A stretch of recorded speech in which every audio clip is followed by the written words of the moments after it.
امریکی شہر لاس ویگس میں ٹرمپ کے ہوٹل کے باہر ٹیسلا کی الیکٹرک کار میں دھماکے سے ایک شخص ہلاک ہو گیا، 7 افراد زخمی ہوئے۔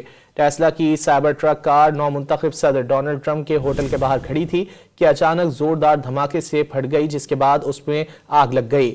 دھماکے کے بعد پولیس نے چاروں طرف سے ہوٹل کو گھیر لیا۔ حکام نے واضح کیا کہ سائبر ٹرک میں دھماکہ آتش بازی یا بم کی وجہ سے ہوا ہے، تاہم اس حوالے سے مزید تحقیقات جاری ہیں۔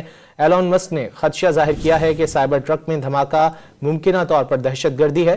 حکام نے واضح کیا کہ معاملے کی ممکنہ دہشت گردی کی کارروائی کے طور پر تفتیش کی جا رہی ہے۔ امریکی شہر لاس ویگس میں ٹرمپ کے ہوٹل کے باہر ٹیسلا کی الیکٹرک کار میں دھماکے سے ایک شخص ہلاک ہو گیا، 7 افراد زخمی ہوئے۔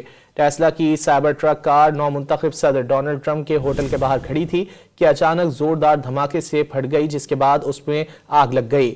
دھماکے کے بعد پولیس نے چاروں طرف سے ہوٹل کو گھیر لیا۔ حکام نے واضح کیا کہ سائبر ٹرک میں دھماکہ آتش بازی یا بم کی وجہ سے ہوا ہے، تاہم اس حوالے سے مزید تحقیقات جاری ہیں۔ ایلون مسک نے خدشہ ظاہر کیا ہے کہ سائبر ٹرک میں دھماکہ ممکنہ طور پر دہشت گردی ہے۔